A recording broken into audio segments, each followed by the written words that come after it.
Hey seekers and skeptics, welcome back to Mystic Praxis. I'm Alya, your host, and this is episode 9 and the season finale of Mystic Praxis. So one of the things that you may have noticed is that every episode is a little bit different, but if you are on YouTube, you're really noticing a difference in this episode because this is a video first episode of my podcast. So this is the season finale, and one of the things that I've been thinking about is the direction that I want to take this as far as a podcast. I'm really enjoying sharing my personal experiences with you and ideas on how we can explore concepts of spirituality and personal practices, creative practices, in interesting ways. So what I expect for season 2 is that I will probably be doing more interviews.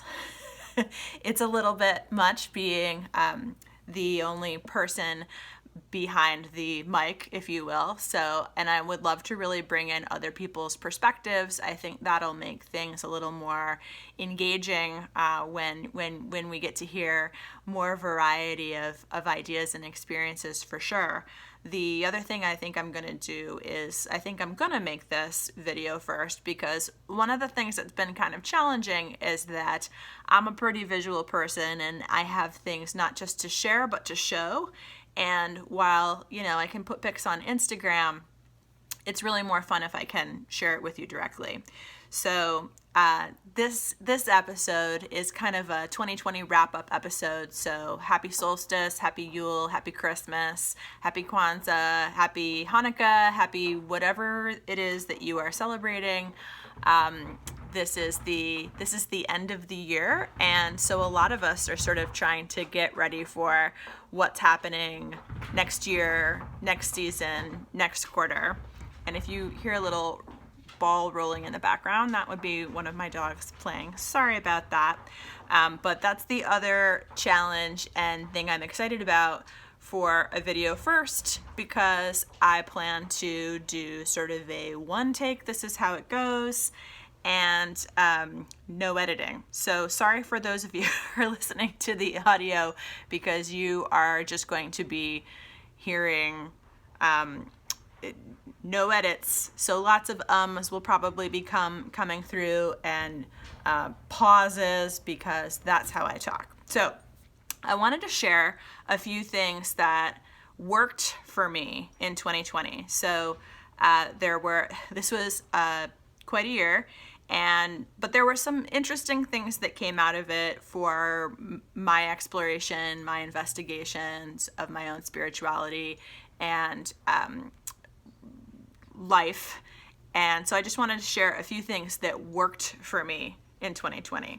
So the first one I'm going to describe as or talk about is vision boards. So those of you on YouTube, you can kind of see an example of a vision board, and what you can't see is that this is a side of a La Croix box or a soda box that I sort of pulled apart and used as the poster board, and then quick like a bunny used a glue stick to sort of put these things on here.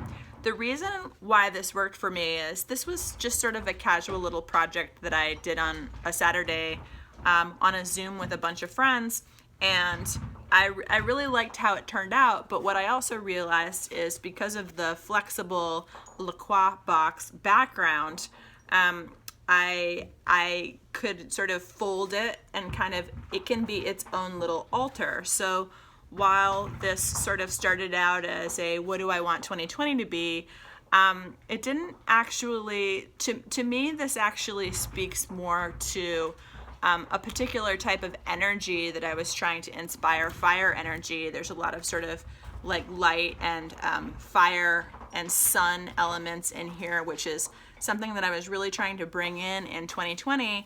And instead of sort of a vision board that just sat there, I kind of used this as its own little like focal point that I could use in meditation or just add more energy in to bring this kind of energy out. So the other thing that I already liked vision boards because I'm a very visual person, but one of the things that I liked about this is that I didn't buy anything special in order to do this, except for maybe the Amazon glue stick, or the glue stick from Amazon. I also have plenty of glue sticks hanging around from, Target and CVS and anywhere that you buy art supplies or office supplies, which brings me to kind of part B of this, which is office supplies as art supplies. So I'm working from home this year, and one of the things that was sort of a mood changer, game changer for me is, as I went through my peanut butter, I reused the jars and just filled them full of multicolored highlighters and colored pens. And you might think, well, that's not a big deal. Well, my friend, when you are on endless phone calls and teleconference calls, my doodles have become high art. And it really actually does kind of help my mood to have so many colors to choose from, and to be able to make even the most mundane kind of note-taking a little more special and personalized and beautiful. And the other thing is that while ostensibly these pens and markers are here for my note-taking, just having them in easy reach means that I'm more likely to do art myself. So that has been a nice gift to give to me. And office supplies, if you can get them from the office, or it was worth it to sort of treat myself to as many highlighters as I could sort of reasonably purchase and fit into a bunch of jars. The nice thing about highlighters, as opposed to something like art markers, is that they don't bleed through regular paper. And so one of the things that I was trying to do this year is to try and make as much as I could of things that I had to do, make it more fun and special. So, and not necessarily, pay out the wazoo for specialized art supplies that I may or may not use. So I'm a big believer in plain old notebooks. I do like my art paper, but just, what I want to do is I want to get into the practice of creating. So that was really helpful for me.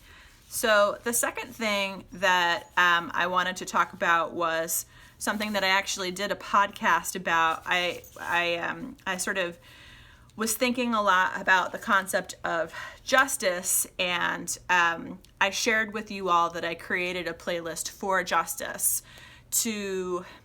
And the reason why, sort of in retrospect, I'm not re-listening to the podcast, so that will stand on its own. But the idea was that I was very inspired.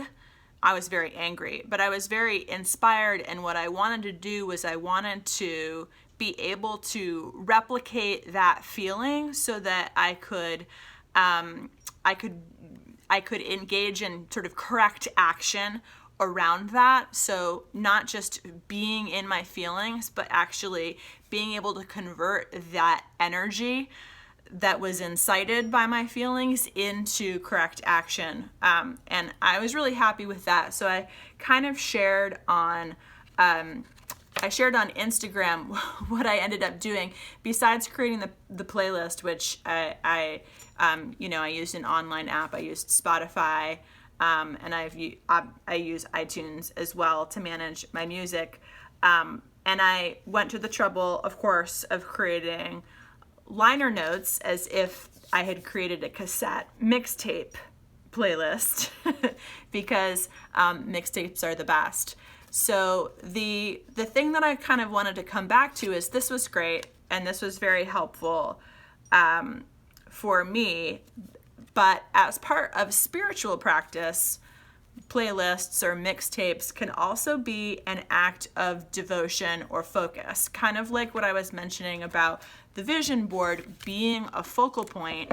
A playlist or music also can create a focal point for devotion. So If you are one who is engaged in practices where you're trying to connect with a particular energy or a particular aspect of the divine, a playlist can be really helpful. So after I did this justice playlist, I ended up doing a different playlist for a particular energy or spirit that I was trying to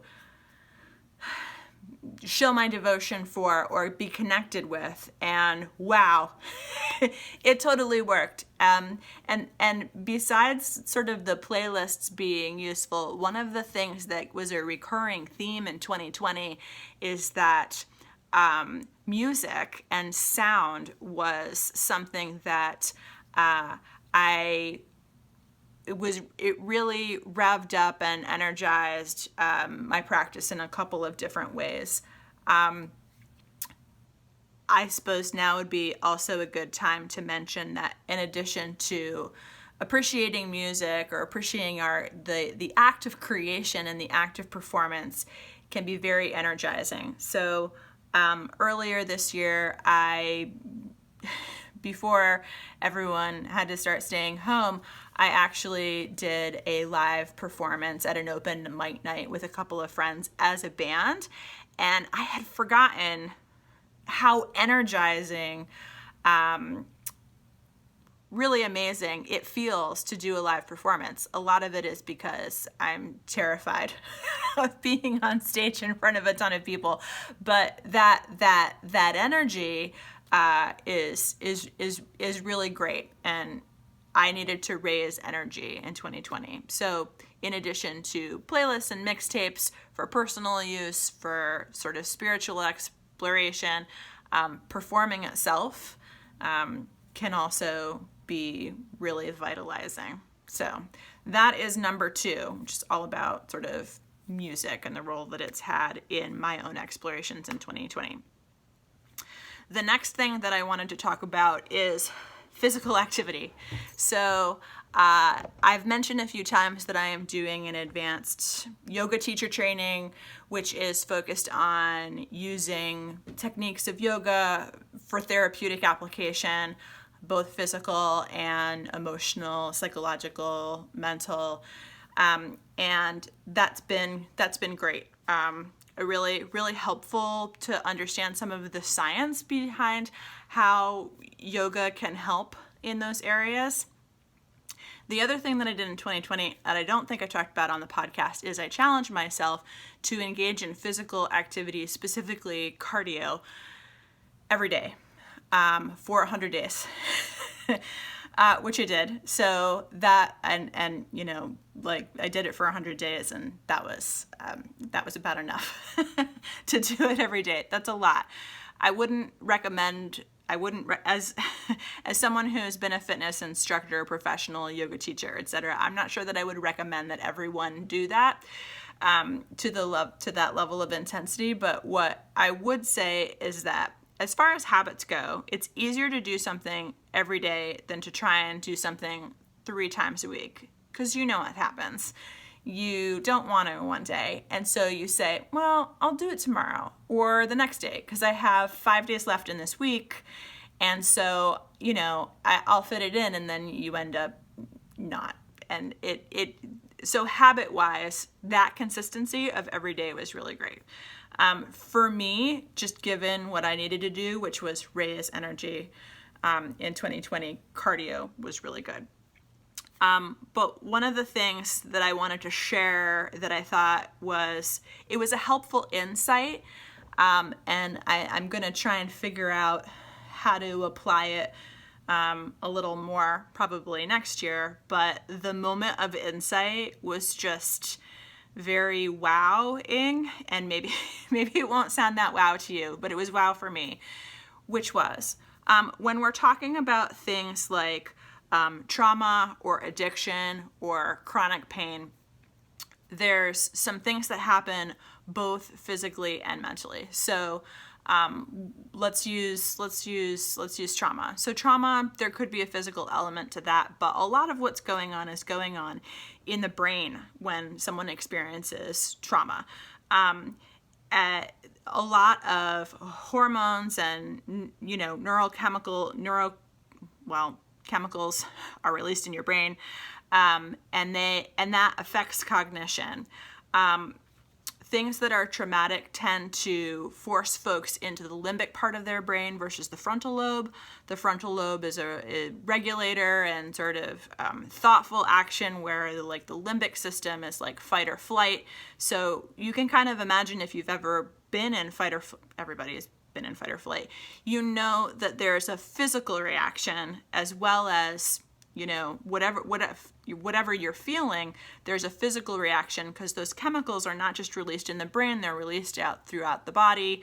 Heart rate speeds up, and your body is getting ready to run or fight, or hide, and completely detach. But the physical stimulation that happens in your body sort of gets held in the muscles. And there are sort of similar things that happen in parallel processes that happen with chronic pain and with addiction, where there's an aspect that is happening in your brain and there's an aspect that's happening in your body. So you can imagine sort of viscerally the effect on the body, and over time that means that you end up holding a lot of leftover adrenaline, cortisol kind of in the body, and it manifests as tension. In the mind, what happens is that whether you're it's trauma and it's a fight or flight reaction, or whether it's addiction and it's something like a serotonin type or dopamine type release, it gets replayed over and over and over, whether whatever neurochemicals or neurotransmitters are being affected, it's on a constant loop. So for trauma, for example, for folks who have PTSD, they're constantly heading back into fight or flight, and that track, if you will, in their brain, it just gets sort of stuck, and then you continually have the physical manifestations too. So that's a long way of saying that a lot of things that affect us psychologically also affect us physically, and vice versa. And this idea, though, that the mind kind of gets stuck in a particular cognitive loop, I'm going to call it, is both the problem, but potentially how you can kind of come up with a solution. So the way that yoga works is fairly simple, right? If you think of the asana, the physical practice, that's to stretch and strengthen the muscles. And so the idea is that you release tension by trying to work the musculature, okay? But the other thing that happens, and this was where it kind of was like an aha moment, is that it also allows your brain to practice using your frontal lobe and focusing in a different way. So for example, if you're in a yoga class and folks are asking you to sort of count your breath, or you're meditating and you're counting, or you're focusing on your breath, what that's doing, that's why this is so cool, is like the bad things that happen to us, like trauma and addiction and chronic pain, get us stuck in a loop mentally or in our brains, which also sort of affects our body, vice versa. And then yoga does the same thing. It both works up in the mind and in the body. And to me, it was just such an interesting concept that that you can. It's not tricking your mind, right? It's just giving your mind kind of a different option. And then the thing that was kind of the aha on top of the aha was the purpose of something like counting or having a focal point in meditation or breathing practice. It isn't about being able to stick with it, right? Like, you count to eight in, out, and then you start again. and everybody always loses their place. It's not about the being perfect in the counting. It's actually about the noticing once you have drifted off track and coming back to it. Noticing and then coming back to it. That resilience and that sort of discipline is what you're training. So on top of, breathing in and out, which is in and out through the nose, which is very calming, and you're sort of slowing things down and like giving your brain and your body kind of a chillax option versus the constant like tension or pain or chasing a particular form of stimulus. You're giving it an option, and besides giving it a different track to kind of explore, you're learning and practicing resilience, which is something we all need. So that was number 3. That was a long one, but it was just such an interesting moment when you kind of realize a little bit of the why underneath some of the practices. Personally, I appreciate a lot of the slower practices of yoga because they're relaxing and calming. Like if I want to work out, I will dance my butt off. That's what I will do. But there was just something about restorative practices, yin, just allowing me to calm down. Now I understand why. I understand why it works. So, and now you do too. So I probably bungled a couple of the terms in there, but roughly it's just a sort of like a 1-2 punch, and then when life happens to us, and then yoga allows us to kind of 1-2 punch back in a calm way. Okay, so that was number 3. And I guess just sort of wrap that up, I think that in addition to kind of sort of building energy and getting things done, which is kind of where I was at in 2020, I appreciate how physical practice has given me an opportunity to feel more embodied. So in yoga, for example, or even Pilates, which is a little less woo, or, just in general in meditation, we talk about feeling grounded, connected with the earth. And that's never been a problem for me, but I think that what I learned in 2020, but what I would like to do more is I would like to feel more in my body, not like at war with my body, but, appreciate being embodied. So that was number 3. Okay, so I'm going to wrap this up with a big finish, because the last one that I wanted to share with you that was sort of amazing is Google image search. And you're thinking, what? And I figured some things out. So one of the things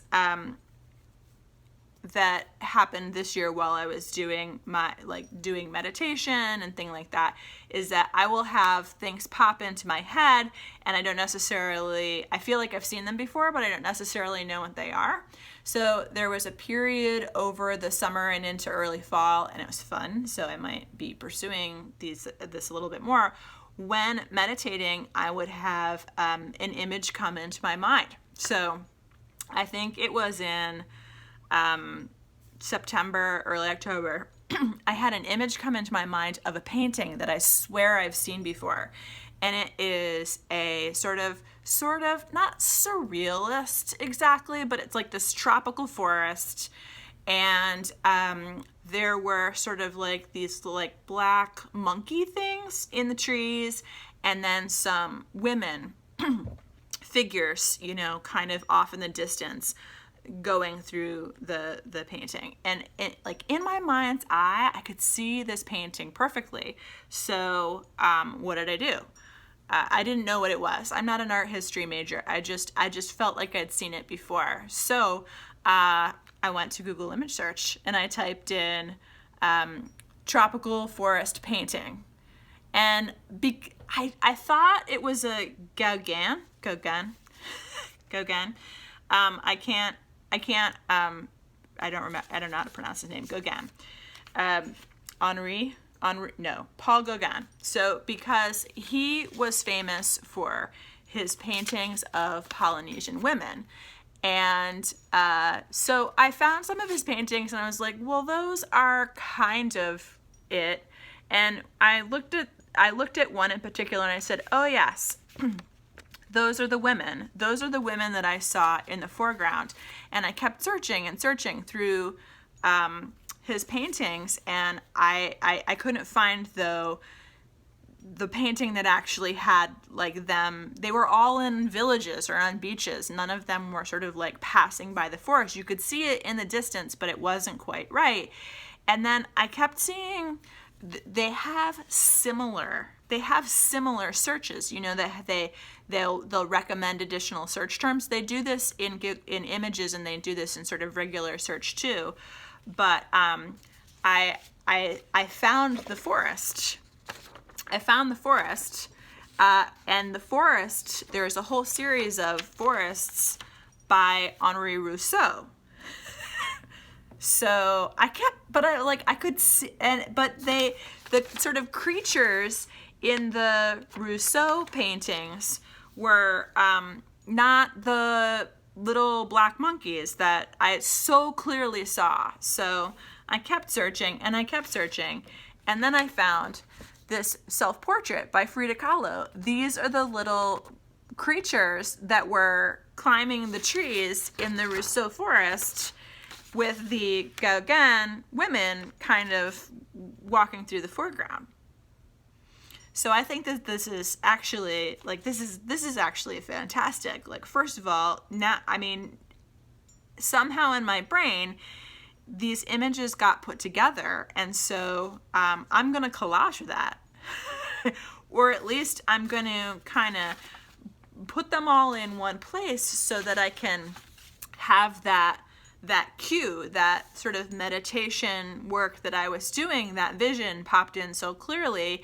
I'm going to hold on to that. And it's because of Google image search that I was able to piece it together, because how explaining this to another human who is an art history major might have gotten me part of the way there. But it was so great. It was so powerful. So I also, by the way, BT dubs, FYI, have been using Google image search for more, because what I realized is that in my own notes, I'd been being a perfectionist again, and not actually like wanting to draw everything myself, wanting all of my notes to be written by hand. I'm like, why? Why do I need to do that? So, by the way, this is another situation where like office supplies, like a color printer, plus the technology tool of something like Google image search, dang. Much better. Thank you very much. This and a glue stick will be fine. So one of the things that I was trying to do is I was doing some research on pokeweed, which is native to the Appalachian region, and it is a medicinal herb. It's also toxic in a lot of ways, and I was just trying to get some better like understanding of it, and so I did a lot of research, and I came up with these images, and I can use these images in my notes. Rather, I could hand draw it, or I could print it out and I can put my own notes on. I'm just excited, guys, because, now I'm going bananas, because I'm like, hey, maybe in my own like notes, if I do cool like tarot spread, maybe I could just take a picture of it, print it out on the printer.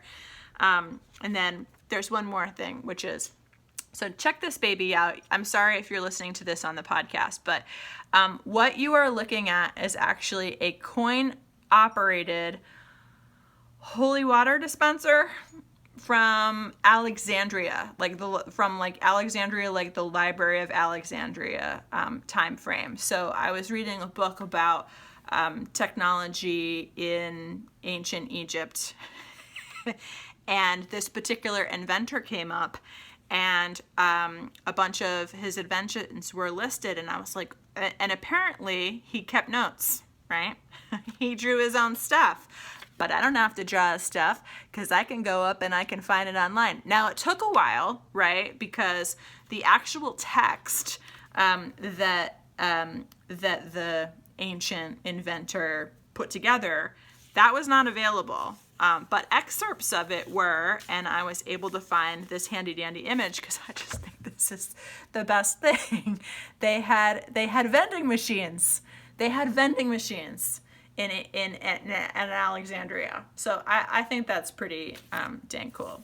So and kind of surprising, right? If you were at the intersection of technology and spirituality and research.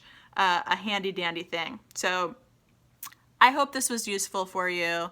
I hope those of you who are listening to this via audio only are able to get some things out of this to come to YouTube so that you can see the pictures and you can see this stunning scenery in my backdrop.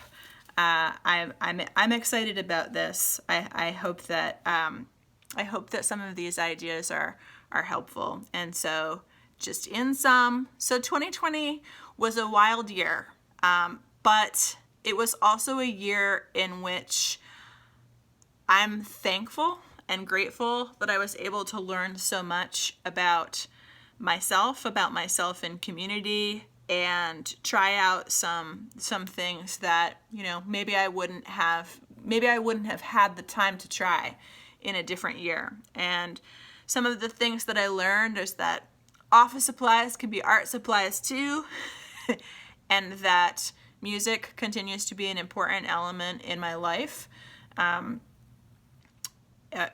many dimensions, and that working out is good for the soul, and also you can't deny the power of Google image search.